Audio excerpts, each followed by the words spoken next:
आज की कहानी बिस्तर पर सुसु करने वाली बहू। प्रिया शादी करने के नाम से डर रही थी और बार बार अपनी मम्मी से एक ही बात कह रही थी। प्रिया, मम्मी, यहाँ तो आपने ये बात सबसे छुपा ली और मेरी कभी भी इंसल्ट नहीं होने दी, पर ससुराल में ये बात किसी को भी पता चल गई तो आप जानते हो ना मम्मी, वहाँ मेरा कितना अपमान होगा। मेरी सास और मेरे पति को ये पता चलेगा कि मैं रात में सोते वक्त बिस्तर पर सुसु कर देती हूँ, जो कि मेरे कंट्रोल से बिल्कुल बाहर है। माँ, प्रिया बेटा, मैंने तेरी दवाइयाँ सूटकेस में रख दी हैं, तो उन्हें समय पर लेती रहना। तो घबरा मत, डॉक्टर ने भी तो यही बोला है ना कि तुम्हें तनाव बिल्कुल भी नहीं लेना है।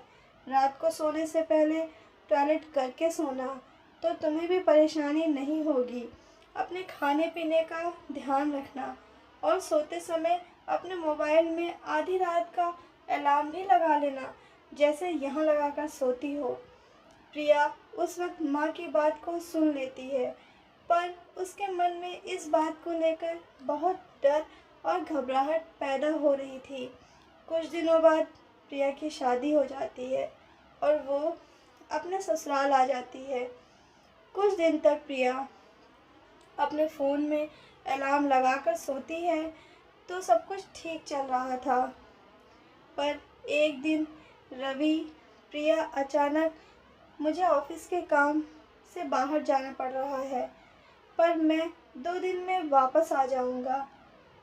तुम इस बात को लेकर मेरे से नाराज़ तो नहीं हो जाओगी ना? प्रिया, नहीं नहीं, मैं भला क्यों नाराज़ होने लगी। आपका काम पहले है, आप अच्छे से काम करके लौटना। रवि की माँ, अरे रवि बेटा, तू चिंता क्यों करता है, मैं हूँ ना। बहू का ख्याल रखने के लिए हम दोनों सास बहू खूब मज़े से करेंगे। उसके बाद रवि काम से बाहर चला जाता है। उसी रात प्रिया की सास, प्रिया बेटा, ये देख, मैंने हम दोनों के लिए कितनी बढ़िया वाली आइसक्रीम मंगवाई है, हम दोनों मिलकर खाते हैं। प्रिया मन में सोचती है, पर मैं तो आइसक्रीम खाती ही नहीं हूँ, क्योंकि ठंडी चीज़ें खाने से मुझे और ज़्यादा टॉयलेट आती है। पर माँ जी को मना कैसे करूँ, उन्हें बुरा लगेगा, मुझे आइसक्रीम खानी पड़ेगी।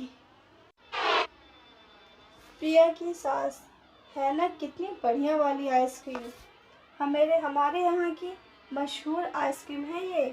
एक काम करो, जब तक वह रवि वापस नहीं लौटता, हम दोनों सास बहू एक ही कमरे में सो जाते हैं। रात को सोते समय गप्पे मारेंगे। प्रिया, जी जी ठीक है माँ जी, जैसा आप कहें। प्रिया मन में सोचती है, अब क्या करूँ, मुझे माँ जी के साथ सोना पड़ेगा। कहीं रात में मेरी सुसु हो गई तो मैं क्या करूँगी। मेरी तो सारी सच्चाई माँ जी और रवि के सामने आ जाएगी। उस रात प्रिया को 2 बार अलार्म लगाकर सोई थी, इसलिए वो रात में 2 बार बाथरूम खो आई थी। पर चिंता और डर से वो पूरी रात सो नहीं पाई थी। वो रात तो जैसे तैसे कट गई। अगली रात जब प्रिया अपनी सास के साथ सोई, तो उसका फ़ोन चार्ज नहीं था। इस वजह से उसकी बैटरी ख़त्म हो गई और फ़ोन स्विच ऑफ हो गया। प्रिया गहरी नींद में थी, तो उसे पता ही नहीं चला कि उसे रात में उठकर बाथरूम ही जाना होता है। अगली सुबह जब प्रिया सोकर उठती है, उसका पूरा बिस्तर गीला था। घबराहट से उसके पसीने छूटने लगे। प्रिया की सास यह सब देख लेती है और गुस्से में प्रिया पर चिल्ला जाती है। इतनी देर में रवि भी वापस आ जाता है। प्रिया की सास, अरे रवि बेटा, हम बेड पर सुसु करने वाली बहू ले आए हैं। मुझे तो सचमुच इसे अपनी बहू कहते हुए शर्म आ रही है।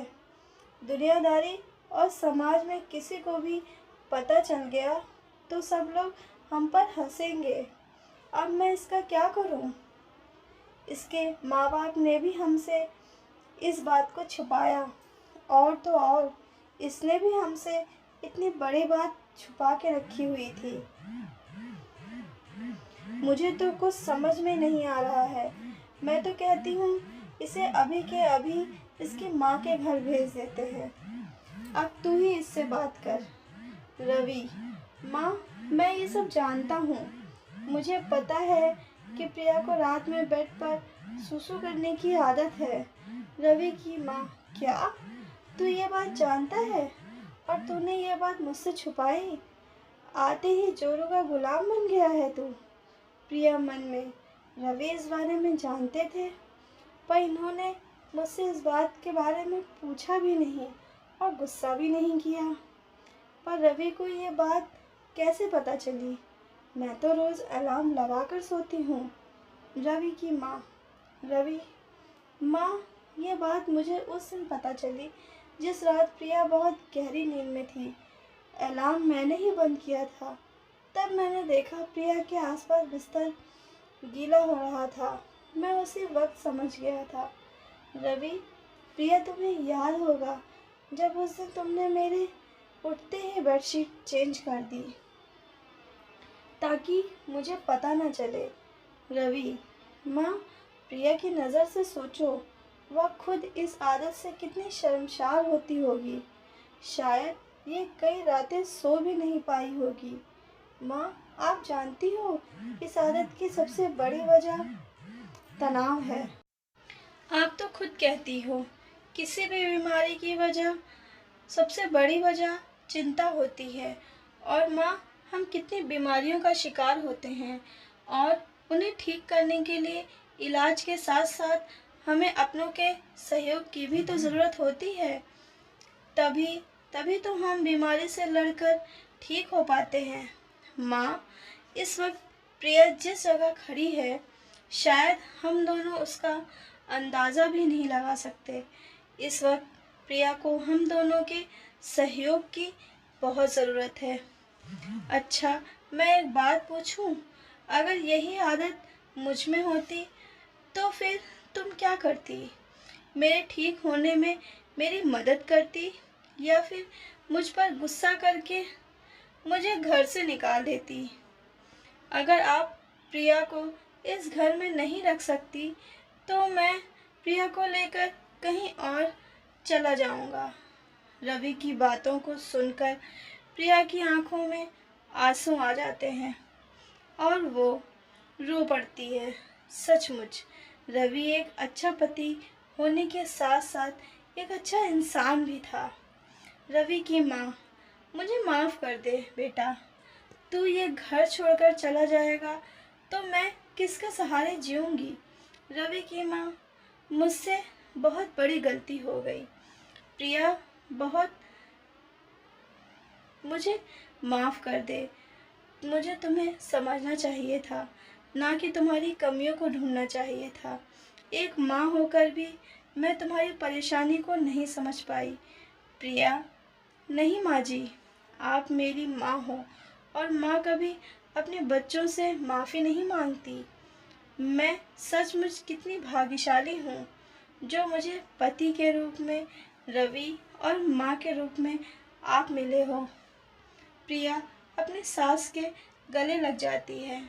ये देखकर रवि भी बहुत खुश होता है। प्रिया अब रात में तरल पदार्थ ज़्यादा नहीं लेती थी और समय पर सोती थी। प्रिया कभी अगर अलार्म की आवाज़ सुनकर नहीं उठती थी तो रवि उसे उठा देता था ताकि प्रिया को रात में कोई परेशानी ना हो। प्रिया की सास और रवि प्रिया को खुश रखते थे। धीरे धीरे रवि और सास के सहयोग से कुछ समय में ही प्रिया की यह आदत पूरी तरह से छूट जाती है।